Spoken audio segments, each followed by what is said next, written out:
سورہ نور اتلسمه سپاره آیت نمبر 31. په دې آیت کریمه کې الله تعالی مؤمنانو خزو ته حکم کو چې تاسو د خپل پردې خیال ساتئ، خپل نظرونه ښکته ساتئ، د خپل شرمګاه د دې حفاظت کوئ او خپل زینت د مخ کاره کوئ. اوس د دې آیت په دې حصہ کې الله تعالی خلق ذکر کړی دي چې هغه ته د ښځې زینت ښکاره کولی شي. خو د دې نه مخکې یو خبره په ذهن کې کیدو، ما پرون هم د زینت بیان کړو چې زینت څه ته وایي. کوم زینت چې موږ استعمالو دغه زینت مراد نه دی. مراد د دې نه لاس دی، مخ دی او خپې د دې نه مراد دي. ځکه چې دا کم خلق اوس مخکې به ذکر کیږي چې کم دا خلق دنیا او خدا چې دا محرم دي، د دې نه پرده نشته.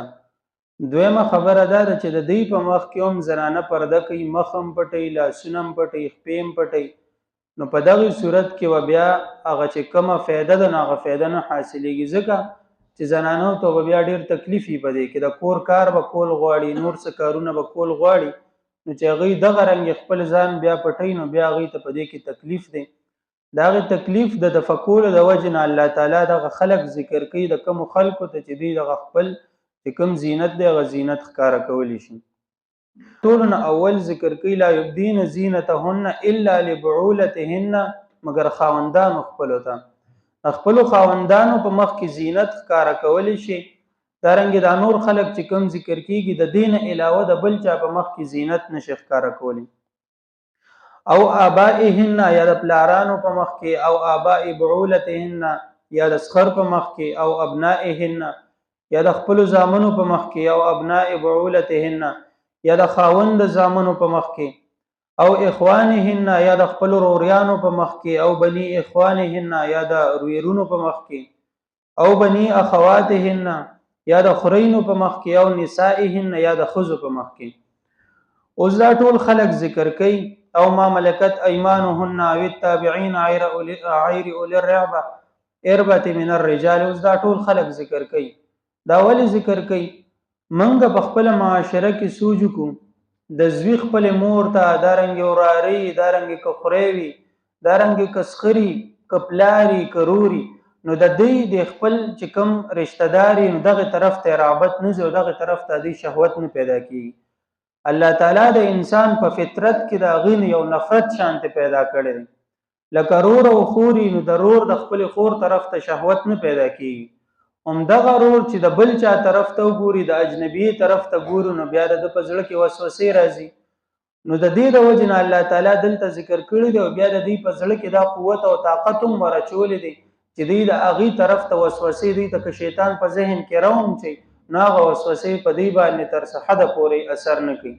بیا چې کله انسان ډیر د انسانیت نه پروز او د مسلمانۍ نه پروز، د هغې نه وروسته چې حیوانیت پکې راشي بیا خو په اثر کوي. خو چې یو انسان کې انسانیت موجودی نو دا کم خلق چې ذکر کیږي او دا رشتہ په هغه کې موجود وي، نو دغه شهوت هم په هغه کې نه پیدا کیږي او دغه وسوسه هم په د باندې اثر نه کوي. اوس دې ځای کې ذکر کوم آباء بعولتهن، دا چې کوم د خاوندانو ستاسو پلاران دي هغوی ته تاسو زینت ښکاره کوئ. نو لومبی پلار ذکر که خپل پلار ته، واپسې اسخر ذکر که چې سخر ته. مطلب دا دی چې دا اسخرم ستا د پلار په شانتې دی، څرنګې ستا د پلار درجه ده دغه شانتې ستا د اسخر درجه هم ده.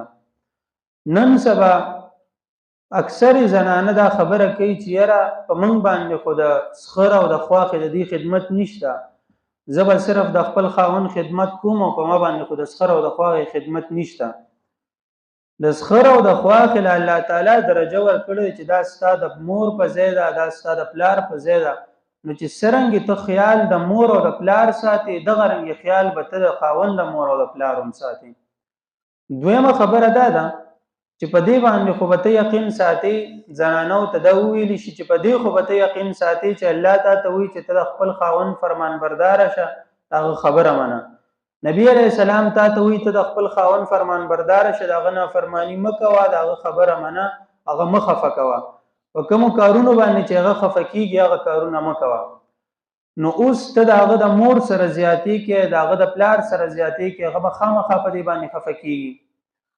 او کومه ښځه چې د خپل نافرمانۍ د وجې نه یا د بل څه د بې ادبۍ د وجې نه خاوند خفه کي په دغه ښځه باندې د الله تعالی د طرف نه د ملایکو د طرف نه لعنت راځي. حدیث مبارک کې راځي چې کومه ښځه بې وجې خپل خاوند ته تکلیف ورورسي او خپل خاوند خفه د هغې نه چې کومې هورې د دې لپاره په جنت کې تیاري هغه هورې په دې باندې لعنت رالیږي چې لعنت دی په تا باندې هلاکه شي ته دا خو د یو څو ورځو مېلمه دي ستا سره زر ده چې ستا نه به زمونږ خواته راشي. نو اوس چې دغه ځای ته موږ سوچ وکړو چې نبي علیه السلام وایي د خاوند په نافرمانۍ کولو سره تا ته سزا میلاویږي، نو دا د خاوند نافرماني ده که نه چې ته د هغه د مور او د پلار خیال نه ساتې. بل دې آیت کریمه کې موږ سوچ وکړو نو لومبی پلار ذکر کړ، پلار پسې اسخر ذکر کړ، مطلب د اسخر اوچته درجه ده، هغه هم خیال ساته. او ابنائهن یا د خپلو زامنو او ابناء بعولتهن یا د خاوندانو د زامنو. د خاوند زوی وي د بلې ښځې نه زوی وي د هغې زوی نه هم دغه نشته پرده نشته ځکه د هغه هم شهوت د مور په ځای باندې وي ده، نو د هغه هم د دې طرف ته رغبت نه پیدا کېږي. او اخوانهن یا د روریانو خپلو نه او بني اخوانهن یا د وریرونو نه، د وریرونو نه د خورینو نه د دوی نه هم پرده نشته. او ما ملکت ایمانهن.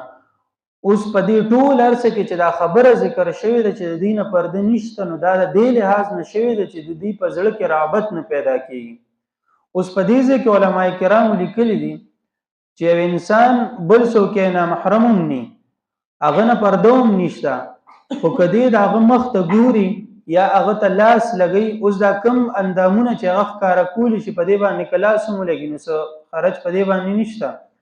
اوس که په لاس لګولو سره یا هغې ته په نظر کولو سره د ده په زړه کې وسوسه راځي، په لاس لګولو سره هغه ته په نظر کولو سره د ده شهوت راوچتېږي، د ده رغبت پیدا کېږي، په دغې صورت کې بیا دغې ځای ته کتلو هم دا په کار نه دي.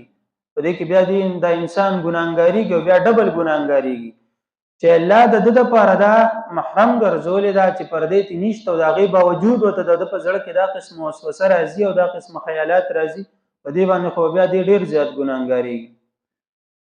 او نسائهن یا ښځې، په دې کې مختلف اقوال دي چې د ښځو نه مراد څوک دي. بعضې وایي چې د ښځو نه مراد عامې ښځې دي که کافري که مسلماني، بعضې وایي چې نه مراد د دې نه مسلمانانې ښځې دي ځکه کافرې ښځې دا په منزله د سړي باندې دي.